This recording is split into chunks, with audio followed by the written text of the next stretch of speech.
The person who has the ability to get pregnant. I think women have to choose if they want to have a child or if they don't. Anybody who has the ability to carry a growing fetus should have the right to choose. Women should have the right to choose. They should have the right to choose because that is their body. Whether they chose to have that fetus in their body or not, that's not necessarily on them. Because under the U.S. Constitution, we are guaranteed a right to privacy, which includes the ability to do what we want with our bodies. I think that it's important because it's their body, it's their long-term commitment, and no one really needs to have a say in it besides the woman who's going through it. It has to do with their changes, their financial situation, whatever it may be. Because they are the one who has a developing human being inside them for the better part of 10 months. That is a growing human that you're going to have to be responsible for, whether it's for 9 months or for the rest of its life.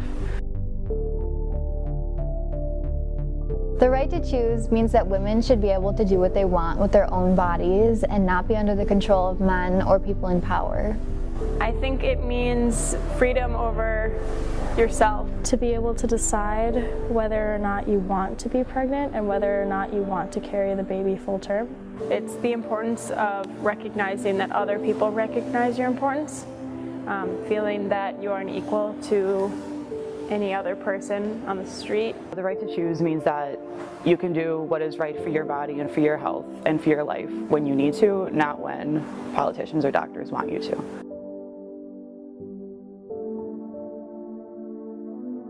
It's important because physically it has a lot of very obvious effects on your body, and mentally and emotionally it will affect you for the rest of your life. Banning abortion does not stop abortion. There's health effects from it. It will financially impact you.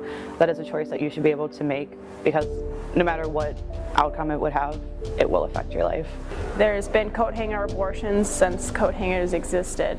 There's been women dying over botched abortions that have done in the home. Taking away access to safe abortions provided by healthcare facilities would lead to back alley abortions, which are ultimately dangerous for the woman and the fetus. This is due to just shame or lack of accessibility, and it affects women because women die over it.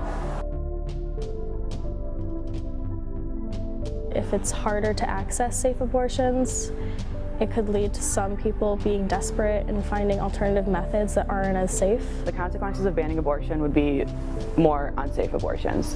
Banning abortion only means that you're banning access to legal and safe abortion, not all abortions. People can still carry it out as they choose, but there will be much worse effects from it.